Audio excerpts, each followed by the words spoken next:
क्या आपने कभी भगवान के सामने रोकर अपनी बात कही है? आपको पता है इसका असर आपके जीवन पर कैसा होता है? क्या आपने कभी यह महसूस किया है कि सारी दुनिया आपके खिलाफ हो गई है और आप अंदर से टूट चुके होते हैं? क्या आपने कभी भगवान के सामने चुपचाप बैठकर अपनी सारी परेशानियां सिर्फ आंसुओं के जरिए बयान की है? कहते हैं जब हम अपने मन की बात भगवान को बताते हैं, खासकर रोते हुए, तो वह रोना सिर्फ आंसू नहीं होते, वह प्रार्थना बन जाते हैं और यही प्रार्थना हमारी ज़िंदगी को बदलने की ताकत रखती है। रामू की कहानी ऐसी ही है। उसकी कहानी सुनकर आपका दिल पिघल जाएगा और आप ये महसूस करेंगे कि भगवान के सामने रोना कितना शक्तिशाली हो सकता है।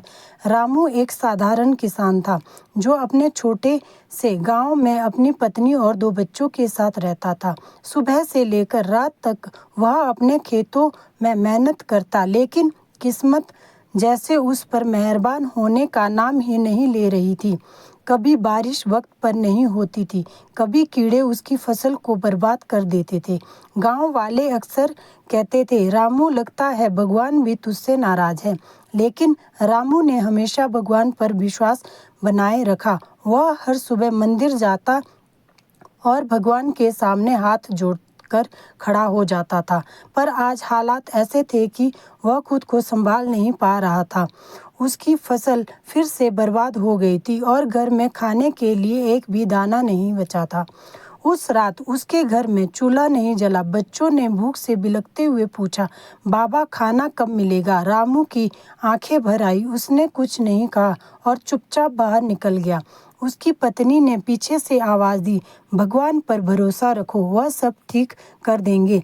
लेकिन इस बार रामू के मन में भी सवाल उठने लगे, क्या सच में भगवान है? अगर है तो वह मेरी सुनते क्यों नहीं? अगली सुबह रामू ने तय किया कि वह भगवान से जवाब मांगेगा। वह गांव के मंदिर पहुंच गया। वहाँ कोई नहीं था। वह भगवान की मूर्ति के आगे बैठ गया और बस रोने लगा। भगवान, मैंने हमेशा मेहनत की है, कभी किसी का बुरा नहीं चाहा, फिर मेरे साथ ऐसा क्यों हो रहा है? मैं अपने बच्चों को भूखा देखता हूँ तो मेरा दिल टूट जाता है। आप ही बताइए मैं क्या करूँ? रामू के आंसू रुकने का नाम नहीं ले रहे थे। वह पहली बार अपने सारे दर्द, अपनी सारी असफलताओं को भगवान के सामने रख रहा था। उसे नहीं पता कि वह कितना वक्त वहाँ बैठ रहा था, लेकिन जब वह उठा उसके मन में एक अजीब सी शांति थी। ऐसा लग रहा जैसे उसने अपना सारा बोझ भगवान को सौंप दिया। उस दिन रामू ने एक नई शुरुआत करने की ठानी। उसने सोचा, भगवान ने मेरी बात सुनी हो या ना सुनी हो, लेकिन मैं कोशिश करना नहीं छोड़ूंगा। वह गया, उसने दोबारा मेहनत शुरू की।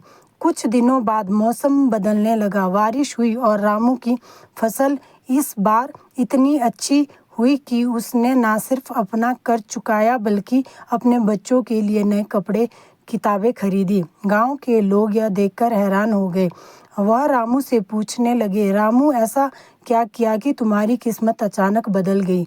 रामू ने मुस्कुराते हुए कहा, मैं भगवान के सामने रोकर अपनी सारी परेशानियां बता दी। शायद उन्होंने मेरी पुकार सुन ली। रामू की कहानी हमें यह सिखाती है कि भगवान के सामने रोना कमजोरी नहीं, यह हमारी भक्ति और विश्वास का प्रतीक है। जब हम अपने दिल की बात भगवान के सामने रखते हैं तो वहाँ ना सिर्फ सुनते हैं बल्कि हमें ऊर्जा और समाधान भी देते हैं। क्या आपने कभी महसूस किया है कि जब आप दिल खोलकर रोते हैं तो ऐसा लगता है मानो आपके भीतर का सारा दर्द बाहर निकल गया हो? लेकिन क्या आपने यह सोचा है कि जब आप भगवान के सामने रोते हैं तो इसका असर सिर्फ आपके मन और आत्मा पर ही नहीं बल्कि आपके शरीर पर भी होता है? यह एक अद्भुत अनुभव है जिसे धर्म और विज्ञान दोनों ही अपने अपने तरीके से समझते हैं। धर्म के दृष्टिकोण से भगवान के सामने रोने की ताकत पौराणिक कथाओं और ग्रंथों में देखी गई है। महाभारत का वह दृश्य याद कीजिए जब द्रौपदी अपने सम्मान को बचाने के लिए भगवान कृष्ण को पुकारती है। दुर्योधन के दरबार में जब उसकी लाज खतरे में थी और कोई उसकी मदद करने के लिए आगे नहीं आया तब उसने अपने दोनों हाथ उठाए और कहा, हे गोविंद, हे माधव, मेरी रक्षा करो। द्रौपदी के आंसुओं में सिर्फ दर्द नहीं था, बल्कि भगवान के प्रति अटूट विश्वास भी था। और जैसे ही वह पुकारती है, भगवान कृष्ण चमत्कारी ढंग से उसकी रक्षा करते हैं। यह सिर्फ एक कहानी नहीं, बल्कि इस बात का प्रमाण है, जब हम भगवान के सामने सच्चे मन से रोते हैं तो वह हमारी मदद करने के लिए अवश्य आते हैं। रामायण में भी ऐसी कई घटनाएं देखने को मिलती हैं। जब माता सीता लंका में अशोक वाटिका में बंद थी तो उन्होंने भगवान राम से प्रार्थना की। उनके आंसुओं में उनकी भक्ति और विश्वास साफ झलकता था।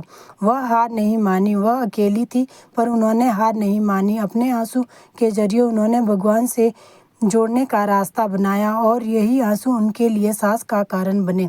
भगवान के सामने रोने की यह शक्ति सिर्फ भाव तक सीमित नहीं है, यह हमारे जीवन में भी उतनी ही प्रभावी है। वह अब विज्ञान की दृष्टिकोण से इसे समझे, यह हमारे जीवन में भी उतनी ही प्रभावी है। अब विज्ञान की दृष्टिकोण से इसे समझे। जब आप रोते हैं, खासकर भावात्मक आंसू, तो आपका शरीर कई सकारात्मक बदलाव महसूस करता है। वैज्ञानिकों का कहना है कि रोने से आपका नर्वस सिस्टम संतुलित होता है। जब आप गहरी भावनाओं के साथ रोते हैं तो यह आपके दिल और दिमाग पर पड़े बोझ को कम करता है। यह आपकी सांसों को धीमा करता है, जिससे आपका दिमाग शांत हो जाता है। इसके अलावा शरीर में स्ट्रेस हार्मोन का स्तर भी कम होता है। इसका मतलब यह है कि रोने से आपका न केवल मन हल्का होता है, बल्कि यह आपके शारीरिक स्वास्थ्य के लिए भी फायदेमंद है। धर्म और विज्ञान दोनों ही इस बात पर सहमति जताते हैं कि भगवान के सामने रोने का असर आपके पूरे अस्तित्व पर होता है। जब आप रोते हैं तो आप खुद को पूरी तरह भगवान के सामने समर्पित कर देते हैं। यह समर्पण आपके भीतर की सारी नकारात्मक ऊर्जा को बाहर निकालता है और उसकी जगह सकारात्मकता भर देता है। मान लीजिए आप एक खाली बर्तन हैं जो दर्द और पीड़ा से भरा हुआ है। जब आप भगवान के सामने रोते हैं तो यह बर्तन धीरे धीरे खाली हो जाता है और फिर उसमें नई उम्मीद, नया विश्वास और नई ऊर्जा भर जाती है। धर्म और विज्ञान का यह मेल हमें सिखाता है कि भगवान के सामने रोने का मतलब कमज़ोर होना नहीं, यह उस शक्ति को पहचानने का तरीका है। जब हम रोते हैं तो यह भगवान से जोड़ने का सबसे शुद्ध तरीका बन जाता है। रामू की कहानी को याद करें। जब उसने भगवान के सामने रोते हुए अपनी तकलीफ़ें बयान की थी तो उससे अपने भीतर एक नई ऊर्जा महसूस हुई थी। यही ऊर्जा उस कठिन समय से बाहर निकलने में मदद करती है। भगवान के सामने रोने का महत्व सिर्फ भावनाओं तक सीमित नहीं है। यह एक प्रक्रिया है जो आपके शरीर, मन और आत्मा को संतुलित करती है। यह आपको उस शक्ति से जोड़ती है जो केवल न आपके दर्द को सुनती है, बल्कि उसे दूर करने का रास्ता भी दिखाती है। नीता की कहानी वहाँ से शुरू होती है जहाँ से हर माँ की सबसे बड़ी परीक्षा शुरू होती है, अपने बच्चों को दर्द में देखना। नीता एक साधारण गृहिणी थी, लेकिन उसकी दुनिया उसकी 6 साल की बेटी पायल जो उसके इर्द गिर्द घूमती थी। पायल उसकी खुशियों का केंद्र थी। उसकी मुस्कान से घर रोशन होता था, लेकिन जीवन हमेशा सरल नहीं होता। एक दिन पायल अचानक बुखार से कांपने लगी। नीता ने इसे सामान्य बुखार समझकर घर पर ही इलाज शुरू कर दिया, लेकिन दिन बीतते गए और पायल की हालत सुधरने के बजाय बिगड़ती चली गई। हर दिन उसकी चंचलता कम होती जा रही थी और उसकी हंसी कहीं खो गई थी। नीता ने डॉक्टर के चक्कर लगाना शुरू कर दिया। हर बार एक नई दवा, नई जांच, लेकिन कहीं कोई सुधार नहीं हुआ। डॉक्टर ने कह दिया कि पायल को एक दुर्लभ बीमारी है जिसका इलाज इतना आसान नहीं है। यह सुनकर नीता का दिल टूट गया। जिसका दर्द एक माँ के लिए अपने बच्चों को पीड़ा में देखना सबसे बड़ा दर्द होता है। नीता ने अपने पति के साथ मिलकर हर संभव कोशिश की। उन्होंने बड़े अस्पताल में इलाज करवाने की कोशिश की, पर उनकी आर्थिक स्थिति आगे आ गई। परिवार कर्ज के बोझ तले दब गया, लेकिन पायल की हालत जस की तस रही। नीता रात भर जागकर पायल के माथे पर ठंडी पट्टी रखती। हर बार जब पायल अपनी कमज़ोर आवाज़ में माँ कहती, नीता की आंखों से आंसू बहने लगते। एक रात जब पायल की हालत बेहद खराब हो गई, नीता ने अपनी बेटी को गोद में लिया और मंदिर की ओर दौड़ पड़ी। यह वही मंदिर था जहाँ नीता ने अपने जीवन के हर छोटे बड़े सुख दुख में भगवान के सामने सर झुकाया था। लेकिन उस रात उसके आंसू उसके शब्दों से पहले बहने लगे। मंदिर में भगवान की मूर्ति के सामने नीता घुटने के बल बैठ गई। उसने अपनी बेटी को अपने पास रखा और दोनों हाथ जोड़कर फूट फूट कर रोने लगी। हे भगवान, आपसे ज़्यादा कौन जानता है कि मैं पायल के बिना अधूरी हूँ। मेरी बेटी मेरी जान है।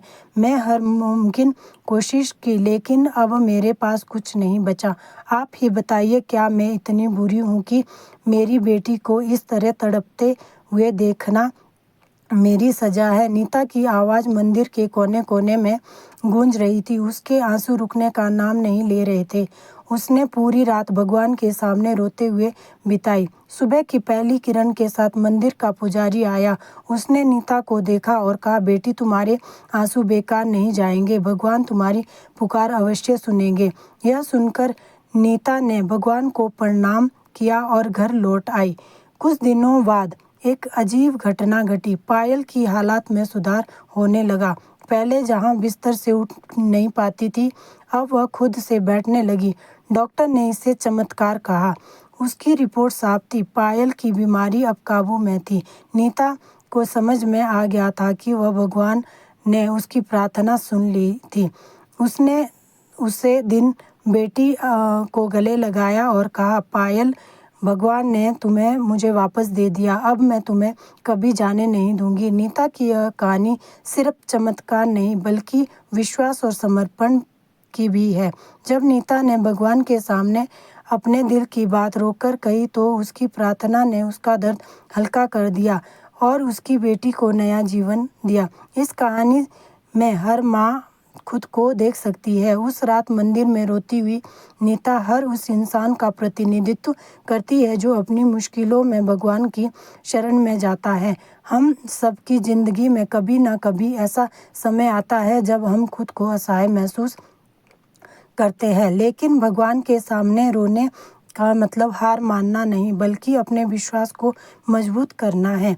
नीता की तरह अगर हम भी सच्चे दिल से भगवान को पुकारें, तो वह हमारी पुकार अवश्य सुनते हैं। सोचिए, क्या आपने भी कभी अपनी परेशानी में भगवान के सामने रोकर प्रार्थना की है? क्या आपके साथ भी ऐसा कोई चमत्कार हुआ है? अगर हुआ है तो वह पल आपके दिल में हमेशा के लिए बस गया होगा। महाभारत और रामायण जैसी कहानी केवल एक कथा नहीं, बल्कि वह जीवन के गहरे रहस्य और सत्य को उजागर करती है। इनमें छिपे हर प्रसंग में हमें ईश्वर पर अटूट विश्वास और भक्ति का अद्भुत मिसालें मिलती है। यह कथाएं यह साबित करती है कि भगवान के सामने सच्चे दिल से बहाए गए आंसू कभी व्यर्थ नहीं जाते। इन प्राचीन कहानियों के माध्यम से समझते हैं कि भगवान के सामने रोने का क्या अर्थ है और इसका हमारे जीवन पर कैसा प्रभाव पड़ता है। हनुमान जी की कथा उस समय की है जब भगवान राम ने माता सीता का पता लगाने के लिए हनुमान जी को भेजा था। हनुमान जी का आत्मविश्वास और भक्ति अधिक थी, लेकिन लंका पहुंचने पर एक पल ऐसा आया जब वह खुद को असफल महसूस करने लगे। जब उन्होंने लंका का हर कोना छान मारा, लेकिन माता सीता का कोई अता पता नहीं चला, तो वह उदास हो गए। उस समय हनुमान जी ने भगवान राम को याद करते हुए कहा, हे प्रभु, मैंने अपनी पूरी शक्ति लगा दी, लेकिन फिर भी मैं माता सीता को ढूंढ नहीं पा रहा हूँ। क्या मेरा प्रेम और भक्ति कम है? मुझे मार्गदर्शन दिखाइए। उनके आंसुओं ने भगवान राम के प्रति उनकी सच्ची भक्ति और समर्पण को उजागर किया और तभी उनकी चेतना जागृत हुई। उन्होंने महसूस किया कि उनकी असफलता केवल उनके दृष्टिकोण की कमी थी, पर तुरंत ही उन्होंने माता सीता को अशोक वाटिका में पाया। यह कथा हमें सिखाती है कि भले ही हम खुद को कितना भी शक्तिशाली क्यों ना समझे, सच्चा मार्गदर्शन पाने के लिए हमें भगवान के सामने झुकना ही पड़ता है। अब हम महाभारत की उस घटना पर आते हैं जो हर किसी को झकझोर देती है, द्रौपदी का चीरहरण। यह वह क्षण था जब द्रौपदी के सम्मान पर आँच आई। सभा में बैठे सभी योद्धा चुप थे और द्रौपदी को अपनी लाज बचाने का कोई सहारा नहीं दिख रहा था।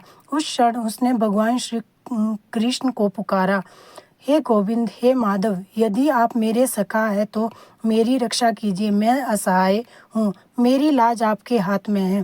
उसकी प्रार्थना में जो पीड़ा और सच्चाई थी वह भगवान तक पहुँच गई थी। कृष्ण ने तुरंत उसकी रक्षा के लिए चीर को इतना बढ़ा दिया कि दुर्योधन और दुशासन अपनी पूरी ताकत लगाने के बाद भी द्रौपदी को अपमानित नहीं कर सके। यह कथा हमें सिखाती है कि जब हम अपनी असहायता को भगवान के सामने स्वीकार करते हैं और सच्चे दिल से उन्हें पुकारते हैं तो वह हमारी रक्षा करने के लिए अवश्य आते हैं। सच्चे दिल से उन्हें पुकारते हैं। श्रीमद् भागवत में उद्धव और कृष्ण की बातचीत भी इसी भावना को उजागर करती है। उद्धव भगवान के घनिष्ठ मित्र थे, लेकिन जब उन्होंने देखा कि वृंदावन के गोप और गोपियाँ कृष्ण के विरह में आंसू बहा रहे हैं तो उन्हें यह समझ नहीं आया कि सच्ची भक्ति क्या है। उन्होंने भगवान कृष्ण से मार्गदर्शन मांगा। कृष्णा, आपका भक्तों का प्रेम और उनकी पीड़ा मुझे विचलित कर रही है, कृपया मुझे सच्ची भक्ति का अर्थ समझाइए। उद्धव की प्रार्थना ने भगवान कृष्ण को उनकी जिज्ञासा का उत्तर देने के लिए प्रेरित किया। उन्होंने कहा, उद्धव, सच्ची भक्ति वह है जहाँ प्रेम में स्वार्थ और समर्पण पूर्ण हो। जब भक्त अपनी पीड़ा, खुशी और हर भावना मेरे सामने रखते हैं तो वह उनका सबसे बड़ा बल बनता है।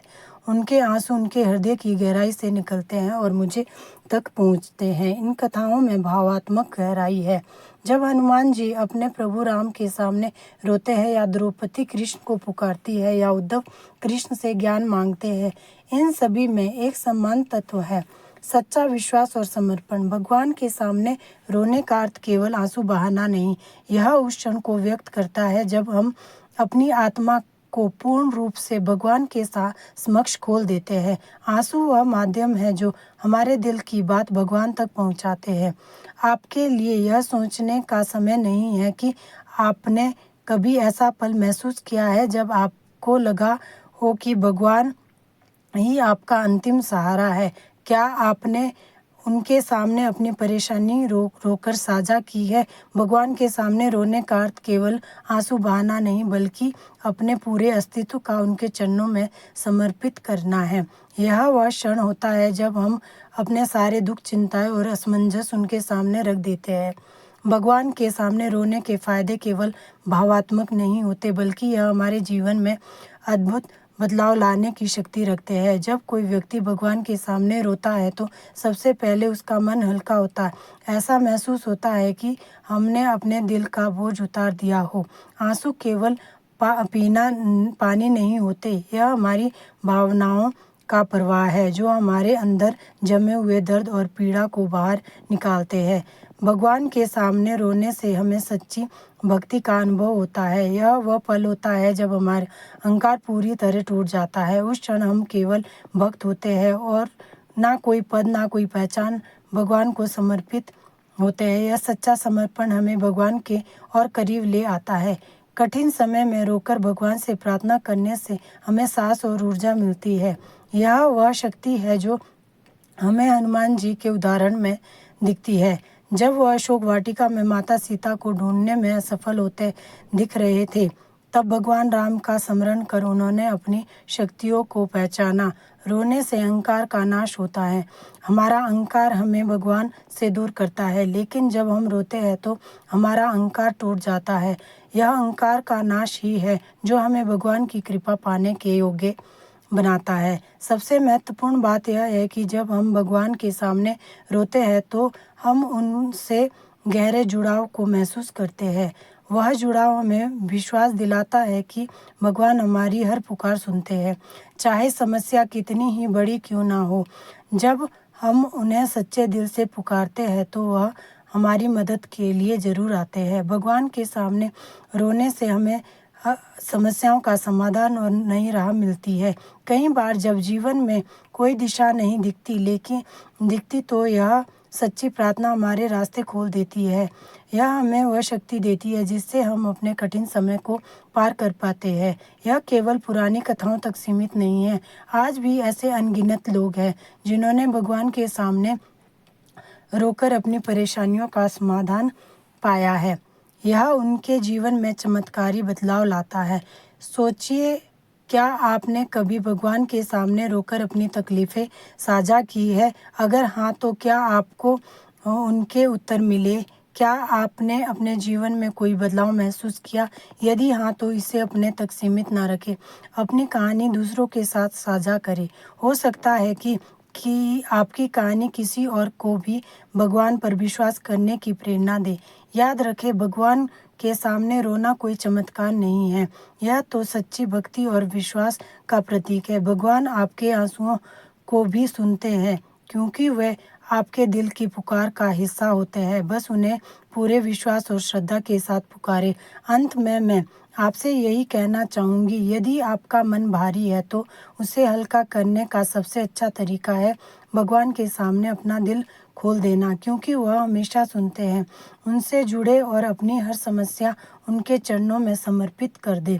अगर आप भी भगवान के सामने रोते हैं और आपको कोई चमत्कारी अनुभव हुआ है तो हमें कमेंट में बताएं। हो सकता है आपकी कहानी भी किसी के जीवन में रोशनी बन जाए। अगर यह कहानी आपके दिल को छू गई हो तो इसे लाइक करें, इसे अपने दोस्तों और परिवार के साथ शेयर करें और ऐसे ही प्रेरणादायक और भावात्मक कहानियों के लिए हमारे चैनल को सब्सक्राइब करें। आपकी भक्ति और विश्वास ही हमारी प्रेरणा है। धन्यवाद। हर हर महादेव।